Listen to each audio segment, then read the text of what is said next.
Detroit, Michigan for episode 12 of the Beirut Banyan. And we're joined today by Sam Dagher, a journalist who's covered the Middle East for over 15 years. And from 2012 to 2014 was the only Western correspondent based in Damascus. But before we get to Sam, if you're enjoying these episodes, please consider a contribution through Patreon. Simply click on the link in the details box below or visit our website, beirutbanyan.com, and click on the Patreon button. Contributions help keep this podcast independent and intimate. No advertisers limiting the scope of the conversation, and no Skype calls limiting the interaction and communication needed for a good story. Please contribute as much as you'd like.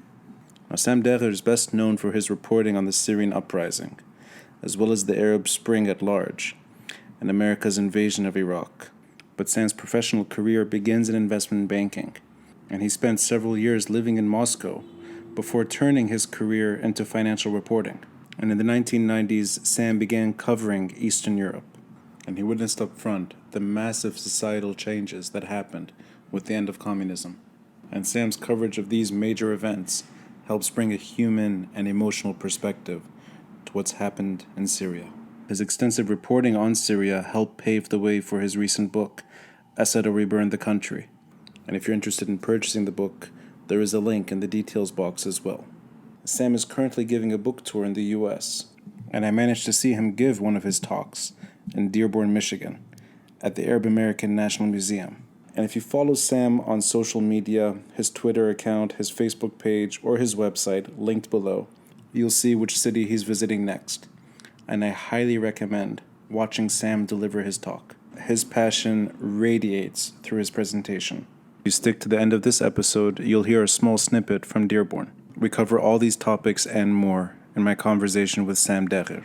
For episode 12, I'm Ronnie Shattah, and this is the Beirut Banyan.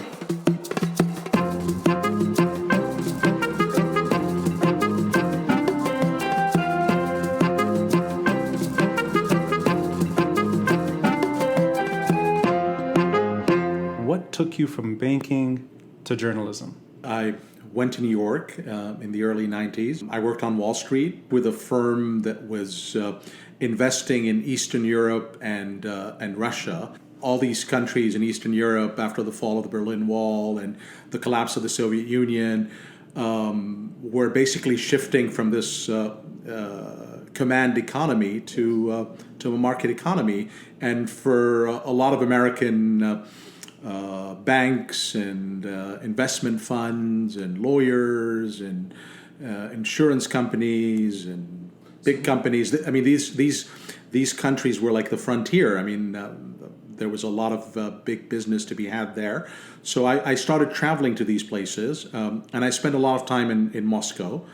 But by then, I mean, I sensed that I was more interested in the people, the places, discovering the stories of these places, the history of these places, than actually making money. And as you know, you have to be motivated by money in order to succeed in finance. There's nothing Middle East at that moment happening, at least in your professional career. No, but obviously these places all had fascinating stories. Yes, I mean, when you're talking about a place like the Czech Republic or the Baltic states that emerged after the fall of the Soviet Union, or Russia itself. I mean, at the time, a country in transition, grappling with this post-Soviet era was fascinating. Witnessing all of that, understanding all of that, for me was really incredible. I was fortunate.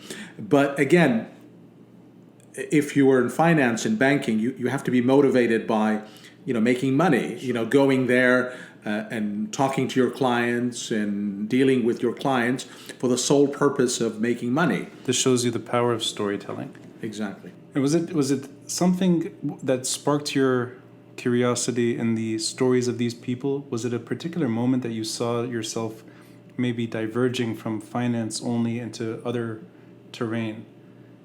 Was it the suffering of people that you met, or was it simply the adjustments people were making to something brand new?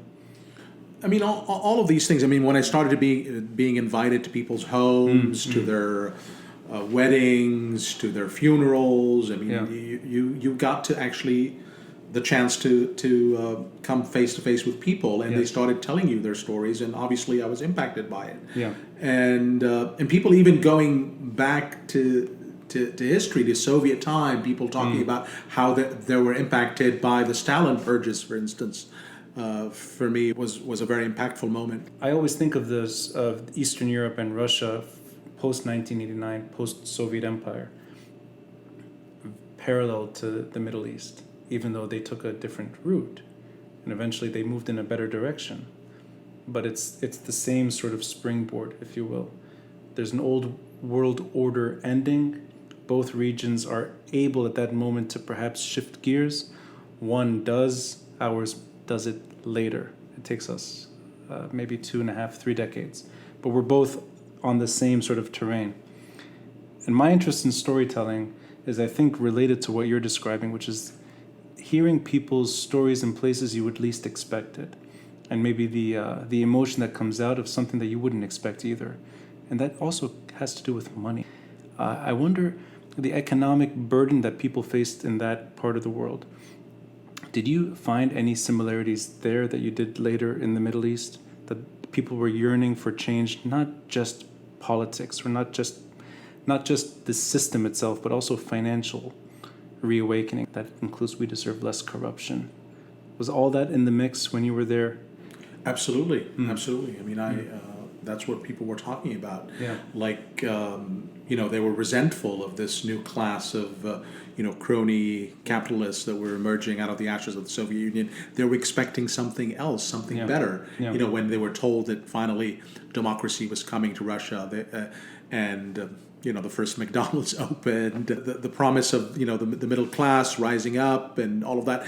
I mean, yes, life did get better for some people who were maybe working for these oligarchs, but the majority of the people, I mean, which is probably very similar to a lot of the Arab countries. I mean, the people like working in the companies owned by these oligarchs were starting to do well. Yes. But the majority of the people were having a hard time catching up to these realities, to this new system. And obviously they were very resentful of this clique that was around, Boris Yeltsin and his aides, and that were, making all the decisions and, in a way, running the state at the time. To benefit themselves, to enrich themselves and their families, but in a very obscene way, in a very vulgar way, and that all of this, you could say, set the ground for someone like Putin to emerge. Yes. I'm going to jump ahead a bit. The Russian readjustment, if you will, from democracy or towards democracy back to authoritarianism. In your mind, is there a parallel between what's happening in the Middle East today with what happened in Russia in the late 90s, early 2000s with Putin's arrival? A sort of tendency to step away or shy away from democracy and hold on to top-down, heavy-handed authoritarianism?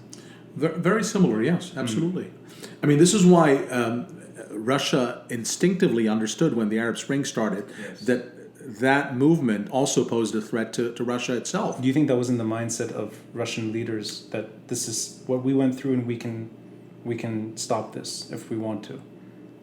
No, absolutely. I mean, because if you remember, I mean, there were protests in Russia already. Yeah. When Putin was reelected, I believe in 2012. Yes. I mean, obviously he blames the U.S. for engineering these protests, but the protests were real. The opposition was real. Yeah. I mean, the Russians. I mean, this is a proud society. You can't rule it like that. I mean, people were asking for their rights. There was an ability to move away from authoritarianism and dictatorship towards democracy that was stunted and eventually destroyed. And I'm just wondering if the Russian regime, if they were able to project and see that this was happening in the Middle East and we're going to stop that, in particular in a country that I'm sure they were very worried about, which is Syria. I mean, I would say this. Obviously, the spirit of the Arab Spring. I mean, these people rising up and challenging their leaders, and these autocrats that have been in place for so long posed a threat to not only Russia, to countries like China and other, authoritarian regimes around the world. So I would definitely agree. I mean, with you that it definitely was in the calculus of Putin.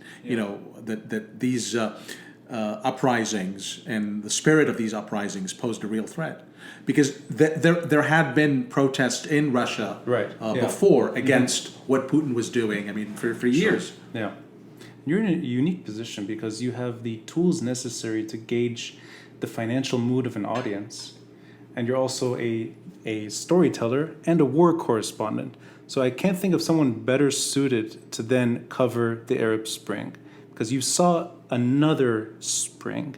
You saw the post-Velvet Revolution in the Czech Republic. You saw Poland. You saw Russia. And then you're in another part of the world that's experiencing largely the same situation. And you've got the financial maybe measurement in the back of your mind. You know what people are craving for. And you've also gotten adjusted to storytelling. Did Russia ever come back in your mind when you were in Syria or in Iraq or anywhere in the Middle East?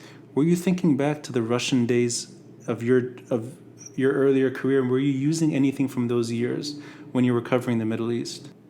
Yeah, absolutely. I mean, many things. Just the corrupt systems is definitely. I mean, the crony capitalism, the police state, many parallels in terms of what you can say, what you can't say. I mean, obviously, there was I would say a Russian Spring for a while. People were criticizing, speaking, challenging the system.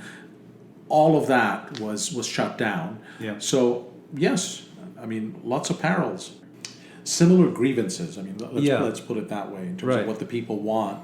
Yeah. There are a lot of, but obviously the histories of these places are different, and and I think that's where storytelling maybe takes on a role, because you have to then dig back deeper into the stuff that's not discussed, at least on the superficial level. Right, exactly, and the experiences of these societies are vastly different as well. So. Yeah. Now let's get into your personal story. Your background is Middle Eastern. I mean, you're of Lebanese extract on both sides. Was your background ever part of your correspondence in the Middle East? Absolutely. Is that what eventually took you to the Middle East? Was it an emotional concern? Yes, and also the desire to understand why. Why 9/11 happened.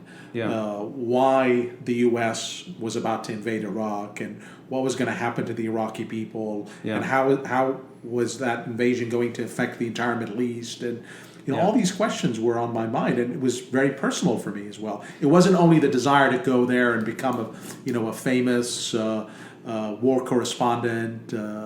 There was really an interest in the region, emotional as well. Yes, I admit, and also desire for knowledge, because I didn't grow up in the Middle East. I wanted to go back and understand that part of the world a little bit better. Is there a defining moment where you said, you know what, I'm out of the banking sector, I'm out of finance, I'm now in journalism? Yeah, I would say like the 97 financial crisis and the devaluation of the ruble in Russia. I was more interested in the storytelling, as you said, in the people, in the places, and than actually just making money and being there, for the purpose of enriching myself. Yes. I think these are the traits necessary for war correspondents, because you can't be a chauvinistic guy with a cigar and a champagne bottle and a limousine. You need to have, I think, a sort of a tender heart to be able to then pursue a life of journalism. Because I really, and I say it over and over, that's a remarkable change. Wall Street banking, all that, to the sort of front line in the Syrian war. These are very different environments. I think you have to have empathy. Empathy, It's as simple as that. Yeah. I know that word is overused, but it really boils down to that. How did you first enter the Middle East as a journalist? What was your first post? Iraq. I mean, a few months after the the invasion and the toppling of Saddam Hussein. I was in Baghdad in the fall of 2003. So I didn't cover the invasion itself. I was working for Agence France Presse at the time, and I was on the desk in Cyprus. I was in Cyprus during the invasion, and then I went a few months after. And that's your first post in the Middle East. Yes. And did you want that post? Is something that you were? Absolutely. I was really so eager to go there, understand what happened, what was happening in the country after the invasion, how the Iraqis were dealing with it, what was happening to society, every aspect of society. So you knew from your core that this is not Eastern Europe, that this is just so unrelated to the democratization of Eastern Europe. Absolutely. I mean, it wasn't just me. I mean, everybody was. No, I know, but because yeah, but more about you, because you actually are seeing both. I mean, you saw the benefits of Eastern Europe, and then you're seeing the consequences of military intervention. So it's the jargon or the language coming out of Washington in those years was always about democracy, democracy, democracy. And it's just a case in point that this was not about democracy, at least for people on the ground. Absolutely not. I mean, like.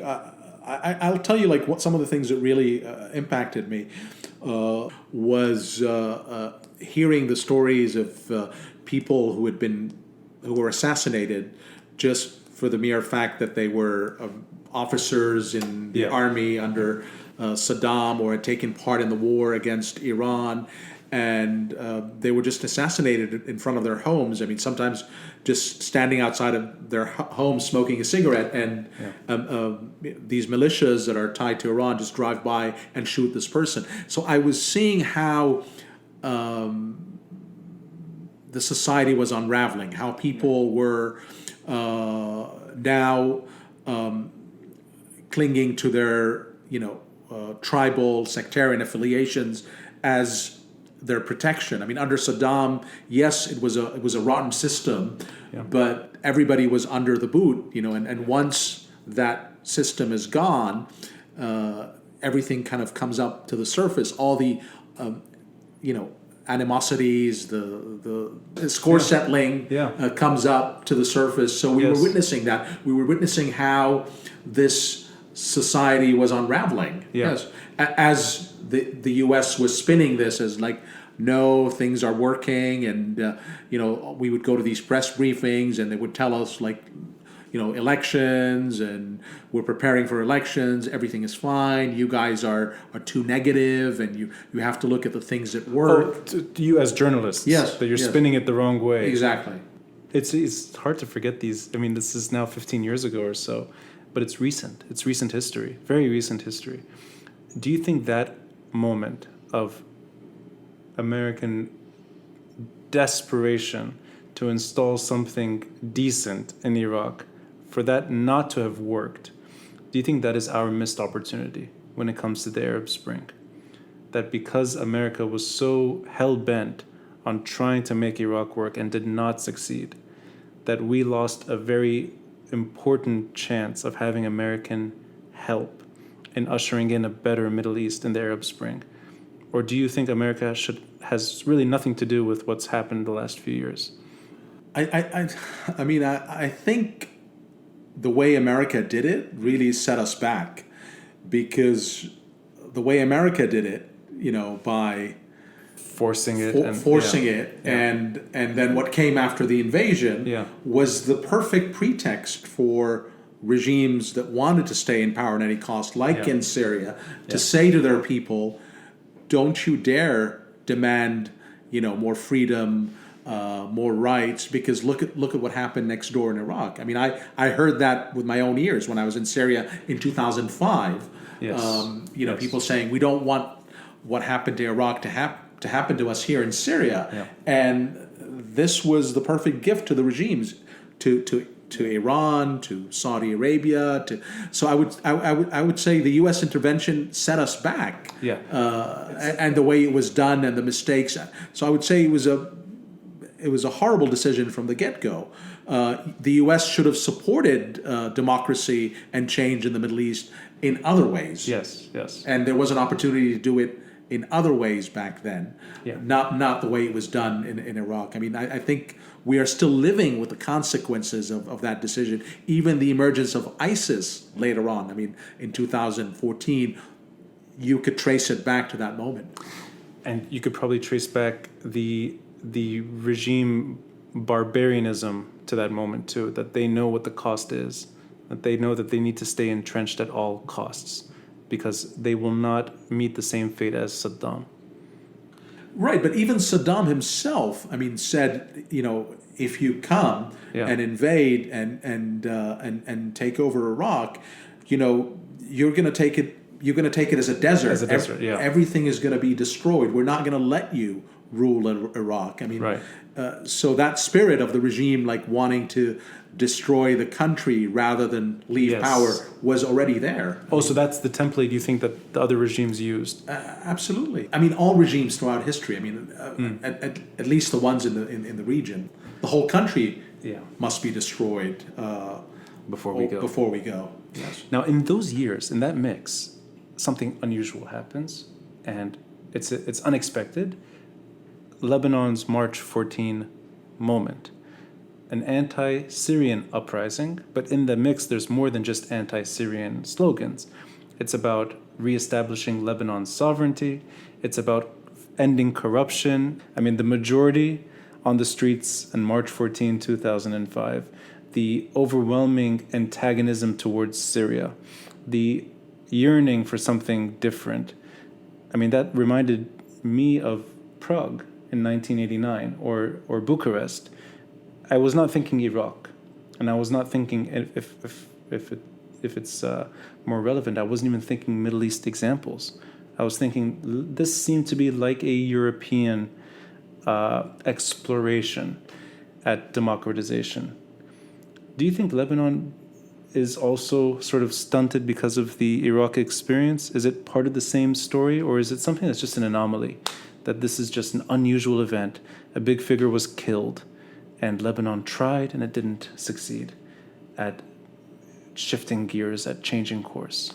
I would say yes. I mean, in Lebanon, the Cedar Revolution or the independence uprising, however you want to call it, was part. I mean, obviously, the assassination of Hariri was a trigger, the driver. But I think something much bigger was going on, and not just in Lebanon. I think in the entire region, both before and after the invasion of Iraq. I mean, I would take you to. I mean, if we stay in that decade, I mean, you had something called the Damascus Spring. That's true. 5 years earlier. You're right. I mean, that was a very important movement. People rose up. I mean, the circumstances were different. People wanted, at least in the beginning, they felt they can affect change, almost like baby steps, I mean, within the system. And that was supported by the system to a certain degree as well. So to a very small degree. Not entirely, because, again, I mean, the system, Bashar came to power as the reformer, as the savior, but it was all pre-planned by the regime. They were, in a way, repackaging the regime of Hafez to better adapted to the new millennium, basically. Sure, because they knew all these regimes instinctively and what they were actually also seeing on the ground, that the youth across the Arab world were a real factor in all of this. And also what happened in Eastern Europe was in the backs of their minds, and what happened, the collapse of the Soviet Union, all of these were factors that they needed to reinvigorate their regimes, repackage. I mean, those are the words I would use, because the core of these regimes, in the case of Syria, are still the same. I mean, you've got this police state, this brutal police state at the core, but they wanted to put this shiny paper around this brutal regime, and the shiny paper was this young doctor who left a career in Europe to come back. So it's all intentional. Nothing is haphazard. They know exactly what they're doing, even his speech, if you go back and listen to his speech in Parliament when he was sworn in, I mean, yes. I mean, they're so careful to give this appearance of legitimacy. I mean, after he inherited power, they wanted to give him that veneer of legitimacy to say, he goes to Parliament, he goes through the mechanics of it, delivers his speech. In that speech, he said, our priority is the economy, not political change. He was very clear. He said, we have to look at all the experiences around us. He was referring to Eastern Europe and Russia, like the bad experiences. Right. Look at what happened when these systems collapsed so quickly, and people spoke about democracy, and look at what's happening in these countries. We don't want the same to happen in Syria, so we're just going to focus on economic and change, reforming the education system. So we're going to tell you, how reform is going to happen, almost like the Chinese model. But you put Lebanon's attempt or whatever flirtation with uprising and revolt to the Damascus Spring? I wanted to basically, what I wanted to say is the youth were already a factor, a big factor in the Middle East. We're starting to be a factor in all these countries in terms of that youth bulge. People in their late teens, early 20s, big segments of the populations in all these countries. And the regimes knew that they saw the numbers, they knew that they needed to reinvent themselves. But the people were already starting to agitate in all these countries, everywhere, whether it's Iraq, whether it's Syria, Egypt. I mean, if you remember in Egypt in the early 2000, there was the Kafaya movement, Enough, grassroots movement, also youth-driven. So I would say something was in the air already. I mean, before and after the Iraq invasion, and then Lebanon happened. I think a lot of people were hoping maybe it would go beyond just avenging the assassination of Hariri or getting the Syrians out. It would go almost to dismantling the whole system. Time-wise, it doesn't fit in. I would connect it to the Damascus Spring, and I think Samir Kassir connected it to the Damascus Spring eloquently in many of his writings, and I do agree with him. And he's quoted in my book about the connection. It goes back to Assad at the end of the day. Absolutely. Because the Damascus Spring was crushed in Damascus. People initially were asking for reforms within the system. Those were the first steps. People were holding these forums. The Syrians call them muntarayat, and people would gather in their living rooms and talk about change and reform. Initially within the system, but then when the system did not respond, people tried to push the envelope. They started asking for more, and they started to be bolder. They started to defy the system. The intelligence services closed a lot of these forums, and then people challenged the system. I mean, you'll see an episode in the book just days before 9/11. I mean, we're talking early September. Riyad Saif, one of the figures in the Damascus Spring, defies the ban on the forums and hosts a big gathering in his home where people really lay it all out. And they're all arrested, and then 9/11 happens. So that was the end of the Damascus Spring. But people, I mean, that desire for change was still there, and it manifested itself, I think, in Lebanon. So there's a natural link between the Damascus Spring and the March 14 moment, and the Assad regime is determined to crush both. And you reference Samir Kassir as someone who's able to offer that perspective.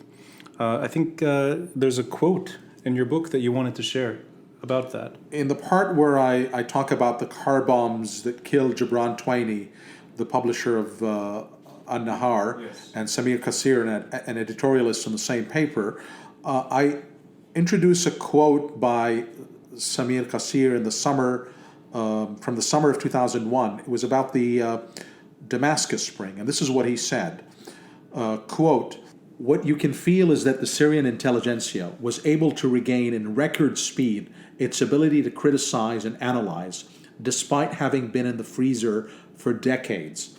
What you can feel is that when the fear barrier collapses, it doesn't get rebuilt easily. End of quote. So these two countries are really tied together, or their fates are tied together. Assad treats protests in Lebanon the way he treats protests in Syria. And I would also take you forward to 2011, to the spring of 2011. The fear barrier was breached then also when people took to the streets. And the regime knew from the first moment, when I talk about the regime, I'm talking about Bashar, his brother Maher, their cousin Hafiz Makhlouf, the family and the mukhabarat and all the hardliners in the regime knew from the first moment that they needed to reinstate that fear barrier. Yes. So hence the shoot to kill orders from the first moment, like scare people off the streets, get them off the streets. I mean, the order were coming from Bashar, from Maher, from Hafiz. People need to be terrorized again. People need to go back home. And it was very systematic. I mean, when they arrested these peaceful activists in the beginning, I mean, returning them to their families as mutilated corpses in May and June was very calculated. I mean, when the family sees that, when the town sees that, everybody will be scared again. Their maneuvering space in Lebanon is a bit limited, that they could not destroy Lebanon on their way out. They actually did leave, or the Syrian army itself did pack up and leave a month after the protest in March 14. Their ability to indirectly influence Lebanon today is huge. And this is, of course, getting into Syria's relationship with Iran and the Assad regime's relationship with Hezbollah. Is it too cynical just to say that the Syrians packed up and left, but they left Hezbollah to rule? Is that a too cynical view of what's happened? Or do you think that the Syrian regime calculated their departure by saying, we don't need to micromanage Lebanon, we can let Hezbollah do it for us? I think their departure from Lebanon was a shock to the system, and you'll see it in the book. I mean, when I talk about the lead up to 2006, the war, and what happened afterwards, and Bashar's reaction to the war. Yes, I mean, he felt that leaving Lebanon the way he left was humiliation.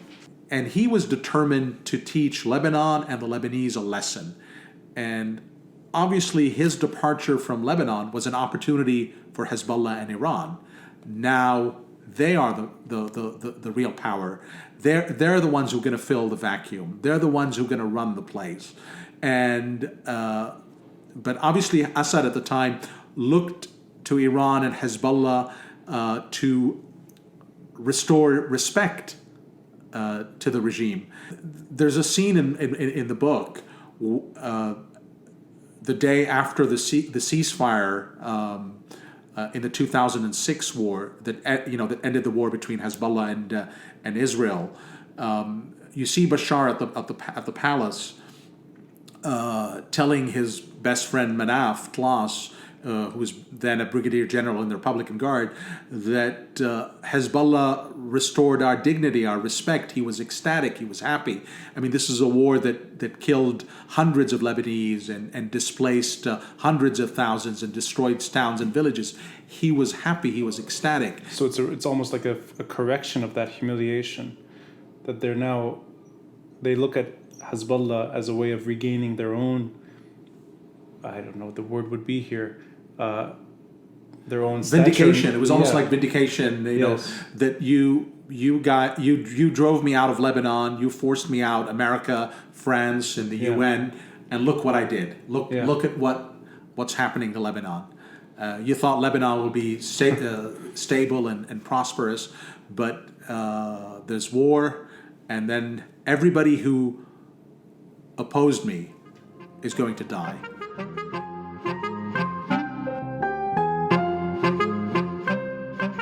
I like a quote that you bring up in your book. It's now going back to Hafez al-Assad's relationship with Lebanon, and it's sort of a two-part quote. The first says, Hafez's foray into Lebanon exemplified a core regime strategy: feel the menace and create the problem, and then present yourself as the only one capable of ending it. And then there's a little part afterwards. The United States hoped Hafez could rein in what it saw as Soviet-backed fanatics running amok in Lebanon. We can just change the words here. Bashar, and instead of Soviet fighters, we can just say Daesh or ISIS. And it's the same policy, which is America would rather see a strong man in Syria than a legitimate overthrow of his rule. That the chaos is just too chaotic. As long as the Assad family is around, who cares what they're doing in Lebanon? Who cares what they're doing in Syria? The better to have them than to have anything else.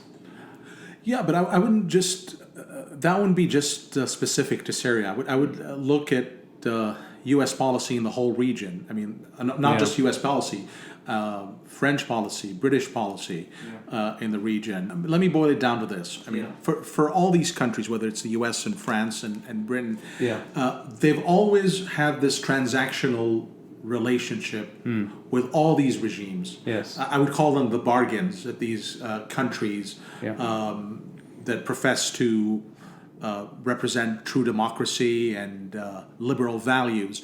The bargains that they struck over the years with all the different regimes in this part of the world, and again, the reasons are different. First, we need to confront the Soviet Union and Soviet encroachment in the Middle East.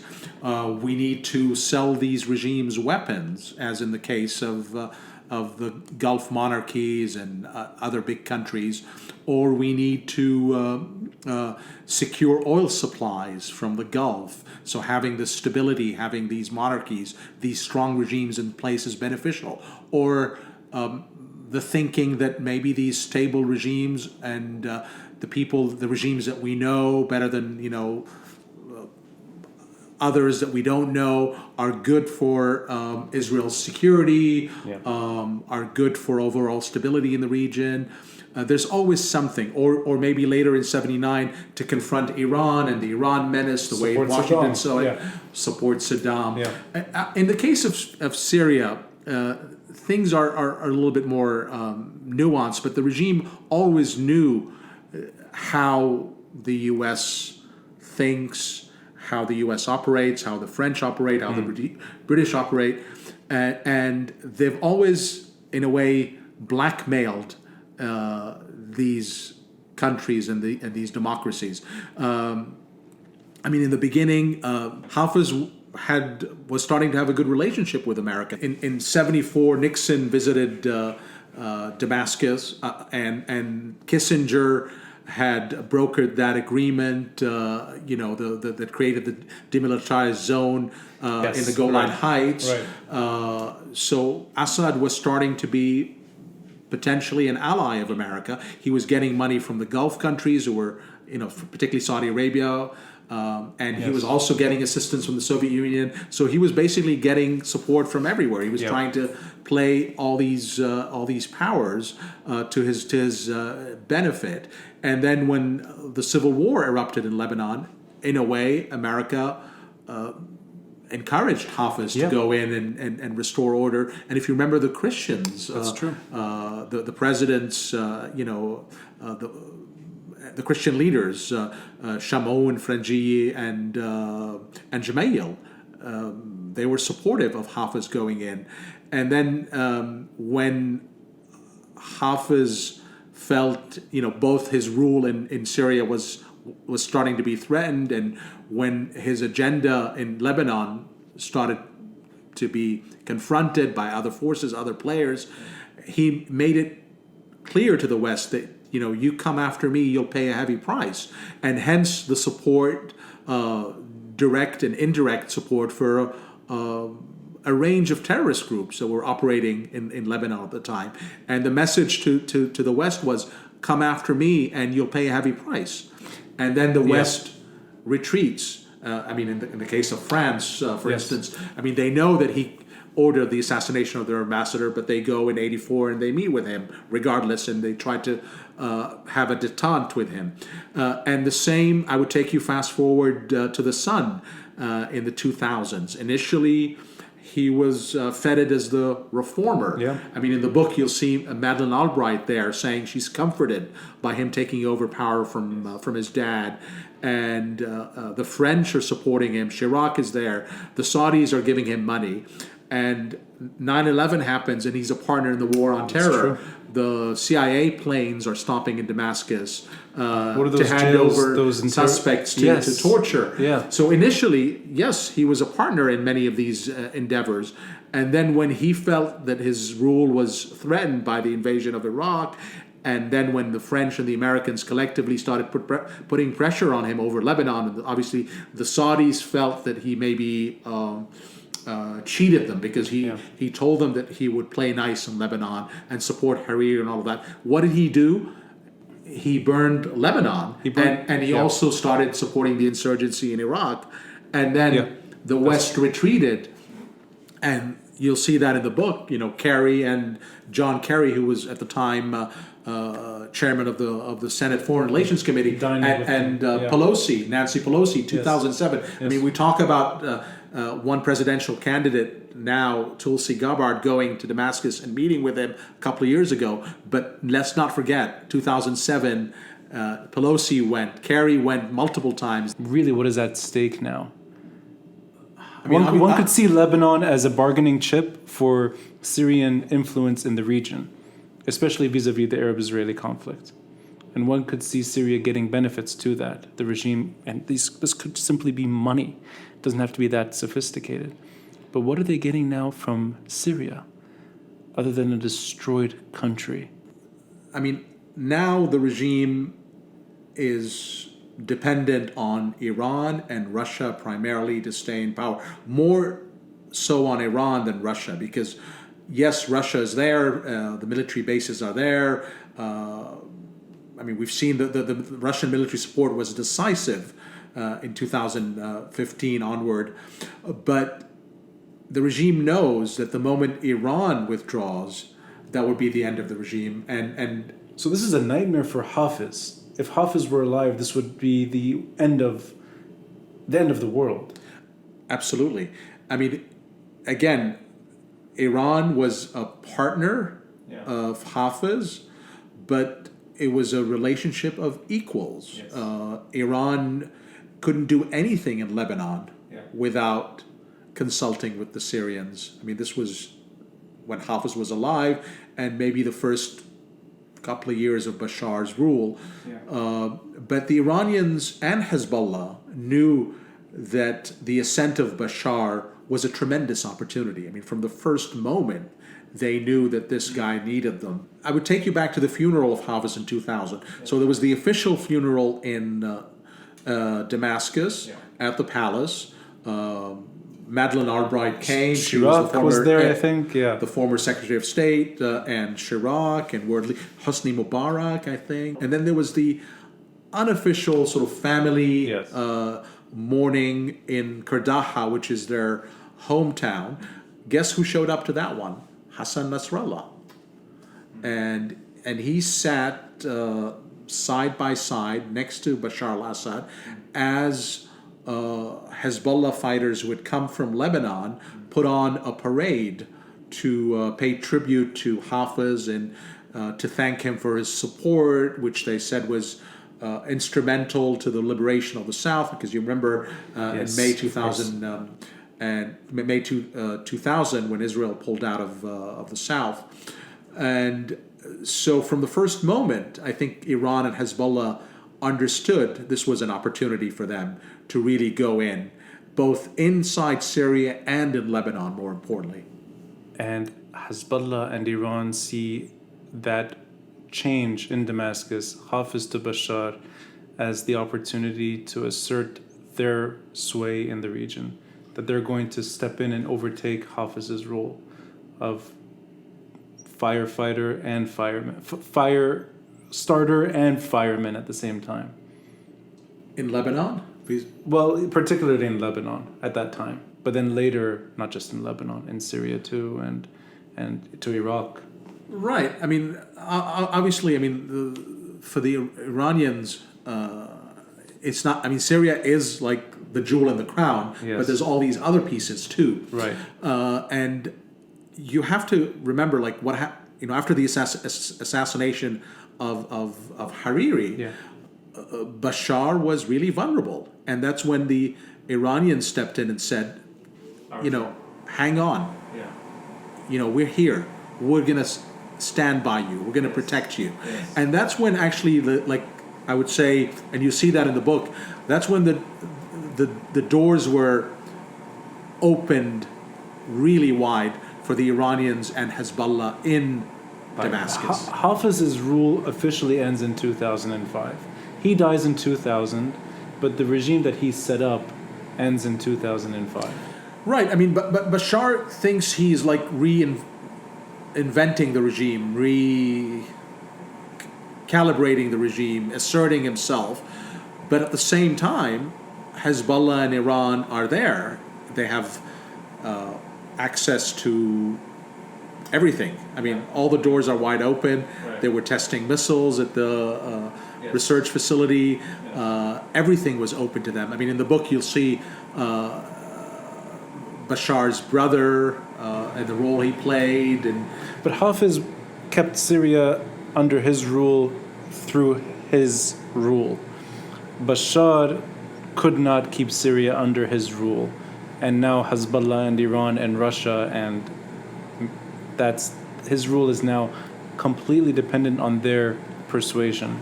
Absolutely. I mean, but I would say Iran more so, because Iran is really, I would say, like part of the family. It's in the sort of in the inner fabric of the regime. It's part of the inner circle.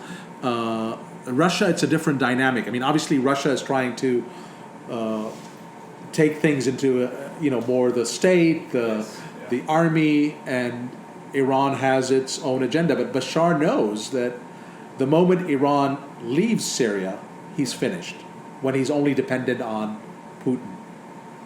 And the Iranians won't leave Syria also for their own reasons. I mean, all the blood that they've shed, all the money they've spent so far to keep Bashar afloat is not just like that, just because they like Bashar. But the Syrian revolt did, in a way, end the Syrian regime as we knew it. Absolutely, completely. Completely. I mean, the way the regime is trying to assert itself. Yes, I mean the same tactics are back. The same fear is back.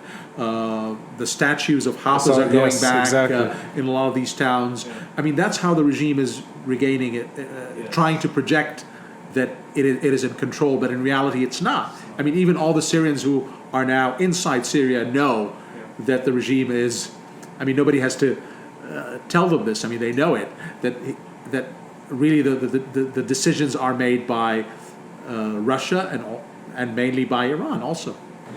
I want to step away from the regime itself and now go into perspectives on the regime outside of the region. You have had to deal with horrible characters in the Middle East in your reporting, and I hope I got this right. You were the only Western correspondent in Syria for a stretch of time. In Damascus, from 2014 until 2016, you were the only Western press reporter in Damascus, at least officially. Yeah, exactly. I mean, I don't like the label Western, because I was working for a Western media outlet. I would say maybe I was the only non-Syrian who was working officially or permanently based there, because there were actually Syrians secretly working for other outlets for their own security reasons. They were working for the likes of Reuters, NPR, New York Times. I mean, they were reporting for these outlets, but secretly, not with their own names. I was the only one there actually saying, I'm here, I'm based in Damascus. I'm officially here. Here. And that puts you in touch with horrible people by default. You're now face to face with thugs and vicious people only for you to be there officially. And then you leave. And you're now, of course, we're here in Michigan, we're in Detroit. And you run into people that you would not expect to be sympathetic to that regime.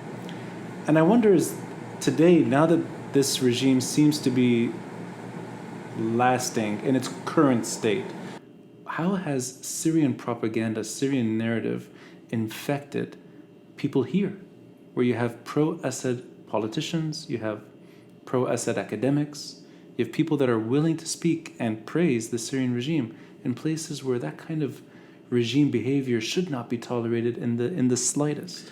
I mean, first of all, I would just want to correct something. You said left Syria. I didn't leave Syria out of my own free will. You were they kicked me out, basically, yeah. in 2014 in August. In terms of what you're describing, now we're sitting here in Detroit, and there's some people around us who see Assad potentially as an ally in America's fight against what they call, quote, radical Islam, end of quote. I would say the regime knows this, and he wanted to bring the U.S. and the West to that exact place where they had to choose between him, Bashar al-Assad, or Daesh. So the regime wanted to bring the U.S. and the West to that precise point from the very beginning, because it knows that once terrorism and extremism rears its head, then they win. And he wins, in a way, and he's saved. Yes. And it's always happened. Yes. I mean, it's not only with him, it's with every other despot in the Middle East. It has worked. So Bashar's story is just one of tyranny and how tyrannical regimes behave? Not exactly. No. It's more complicated than that. But the regime knows how to play the game better than all these other regimes. So from the first moment, I mean, the people are on the streets, are protesting. Do you think sectarianism is the reason why? That every dictator that had a similar revolt didn't succeed, had a relatively homogeneous population. Bashar al-Assad has a mix the way Lebanon has a mix, the way Iraq has a mix. That's, I think, part of the story. But in the case of the Assads, I mean, really, they've turned it into a manual. They've done this before. They've done it in the 70s and 80s under Hafez. They know how to do this when it comes to dealing with their own people and to dealing with the pressure from outside on them to change or any threats from outside. They've honed these skills into a manual, and they really bring out this manual every time there is a challenge to their rule, and it has worked for them so far. But obviously the consequences under Bashar now are devastating, and the price for survival is devastating. Yes. But still, he considers it a win because he's still there. I mean, I would just take you to the beginning of the uprising. He let out from prison hundreds of militants, Al-Qaeda linked terrorists that he had put himself in prison in the late 2000s and 2007 to 2008 to show the U.S. that, look, I'm starting to crack down on terror. I'm policing the border with Iraq. I'm putting all these extremists in prison. So I deserve sanctions relief. Don't go after me for the killing of Hariri. Don't put pressure on me. Look, I'm becoming a good leader. I'm becoming your partner. And they actually took the bait. Yeah. I mean, he went to Paris. He was received by Sarkozy numerous times. Western officials trekked to Damascus. He was back in the mix after he had been ostracized following the assassination of Hariri. So those bargains were made before. I mean, the U.S. and France decided that this partnership with Bashar had to take precedence over justice for the killing of Hariri. So the manual comes from Lebanon. I mean, partly, but I'm just saying. I mean, in the case, Lebanon was in the mix. Was part of one of the bargaining chips, at least back then. The late 2000. So when the uprising starts, he releases all these people that he had put in prison to please the Americans, and he knows that these people will go to form these armed groups, and he purposefully, I mean, this I witnessed because I was there. He purposefully relinquishes entire regions along the border with Iraq because he knows that eventually they will be populated by extremists. And in fact, to even be more blunt and direct, he addresses the West and countries, specifically France, Britain, and others. 2013. I mean, we didn't have any attacks in Paris, anywhere, Berlin. All these attacks hadn't happened, and he basically addressed the West and said, "Look, if you keep supporting my opponents, who are all terrorists, then terrorists will actually come and strike in your capitals."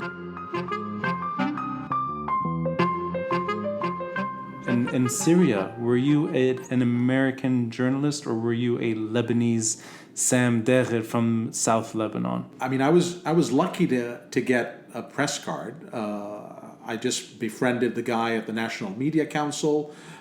He said this is a body that had been created by the regime to show the outside world that they welcome journalists, and obviously, nothing happens that way. They need to do all the background checks and everything. But I was lucky because, I was there at that moment. The guy at the National Media Council said to me, "Do you want a press card?" I said, "Yes." He said, "Fill out the form, pay the fee, and come back and we'll give you a press card." But obviously, things are more involved than that. Because then you have to deal with all the official bodies and not so official bodies at the same time. So you have to deal with the Ministry of Information. You have to, one way or another, deal with the intelligence services who are inside the Ministry of Information, and you have to deal with people in the army. Chasing your background. For them is he's Lebanese, he's from the South. Maybe he'll be more sympathetic to our cause. That was my point. Yes, absolutely. And they even said it to me. I mean, someone at the Ministry of Information said to me, "Don't forget who you are. Don't forget your roots. You are one of us." Even like when I obviously started to do my reporting, like any reporter would do, just reporting what I was seeing, they started to tell me, "We're disappointed by you. We expected something else from you." Did you think you got your press card for those reasons? Perhaps, because again, I was seeing with my own eyes how they wanted to manipulate the press, and how they succeeded in many places to manipulate the media. I mean, they were bringing TV stations to Damascus to show them certain things that would be broadcast back home to affect public opinion back home. They knew exactly what they were doing. I mean, I met with... Is that why you were kicked out of Syria? Pretty much, because I wasn't playing by their game. In fact, when I put in a request to interview Bashar al-Assad, they summoned me to the palace. They say, "We want to test you first. Would you be willing to write about the First Lady and all the, his wife Asma, and all the wonderful things she's doing during the time of war? And then we'll see after that." So, it was pretty blunt. And they told you this in the palace? Yes. And, I wanted to tell you a story in terms of how they manipulated the media. They had this, on the surface, was a fixing firm, a firm that provided services to reporters who were coming, transportation, helping them, navigate through bureaucracy, translation, all of that. With regime oversight? No, Mukhabarat oversight. The Mukhabarat was running this whole outfit. I knew that. I knew the people who were behind this. And they were telling me, they were saying, "Tomorrow, so-and-so is coming from this American TV station, and we're going to take him to prison to let him interview terrorists that we've captured." And or they were telling me things like, "Oh, today was such a great day because while this big TV station was here, a huge bomb went off in the center of Damascus, so they were able to be there as the cars were in flames, and they got this amazing footage which they can show back in America to show the public, the terrorism that's affecting Syria. And that's part of their narrative propaganda strategy. Absolutely. They always seem to deliver that message successfully. It is And it's in a way comparable to Lebanon. Yeah. I mean, like when Hezbollah wants people to see only certain things, and if you go outside of that narrative was reaching the White House and the State Department as well. It wasn't just in certain media outlets or among academics or among low-level policy influencers, that it was reaching the highest bodies absolutely, of power. yeah. I mean, there are real partners, not Saudi Arabia and these countries, who are in a way, according to that narrative, are the ones fueling this takfiri menace. Just to bring this full circle, Sam, can you project beyond and say that there is any hope or any potential for a better future on either side? Putin's Russia and the authoritarianism there, and your experiences in Russia in the 1990s, Syria today, and the Middle East at large, and the consequences of all that happened in the last few years. I mean, I would point you to what's happening in Russia now. People are not going away. People are taking to the streets, are protesting. People are speaking out at great cost. I mean, you get killed in Russia at some point if you threaten the system. And in Syria, I would say what really gives me hope are the millions of Syrians outside now. I mean, you're talking about 6 million Syrians outside the country, almost 6 million. The majority of them in the region, in Turkey and Lebanon and Jordan, almost 1 million in Germany. These people are not giving up. I mean, they're still dreaming of change. They're still, striving towards freedom and liberation and really attaining what they had come out on the streets for at the beginning of the uprising. You didn't have that under Hafez. Yeah. You did not have 6 million people, the majority of them young people outside the country, still agitating, still dreaming, still hoping for change. And I think that's really powerful. We have up to 12 million Lebanese outside of Lebanon. And I don't think Lebanon is being steered in the right direction because of its diaspora. But I think the Lebanese diaspora are a real power if things one day work in Lebanon, for the Lebanese who are there. The diaspora is a huge asset. I wanted to live in Lebanon when I moved back to the Middle East in 2003. Yes, I was covering all these wars, but I looked to Lebanon as my base, as my break from all these wars. I hoped I could live in Lebanon, but no longer. But it goes back to these two countries are so tied up together. And that is a lasting legacy of the Assad regime. And as you said, it's Assad or we burn the country. And I think that's the end of the day. It's our generation that will have to pick up where these proud, rebellious, and revolutionary spirits didn't make it. And that's the reason why I wrote the book. And it's in the dedication, and I can read that to you.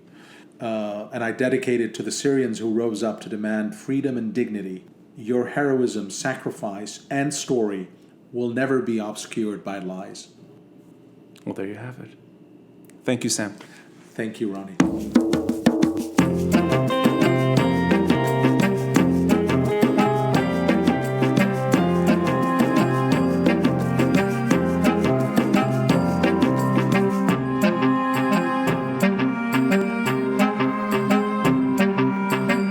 And Sam has all the ingredients necessary for the perspective needed when explaining the Syrian uprising to audiences worldwide.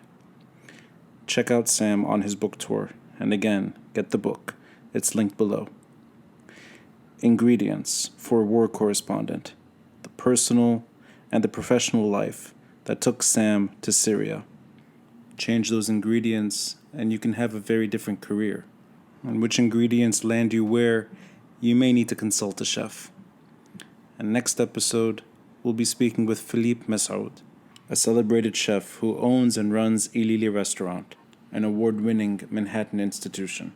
And Philippe will share his family's story of what took them to hospitality to tragedy and his own eventual departure from Lebanon.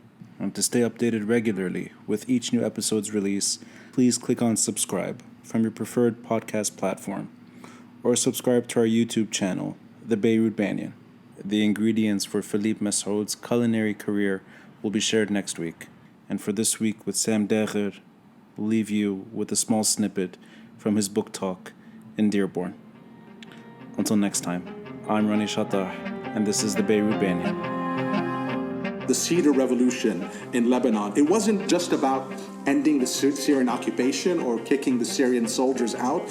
It was about dismantling the country's deeply sectarian and feudal political system. This movement was snuffed out by war, terror, bombings, sectarian conflict, because the political leaders in Lebanon themselves understood that the threat of this cross-sectarian, youth-driven movement posed a serious threat to their hold on the country. We need to support the people of the region, the youth of the region, to try to chart their own path and win their freedom. Thank you.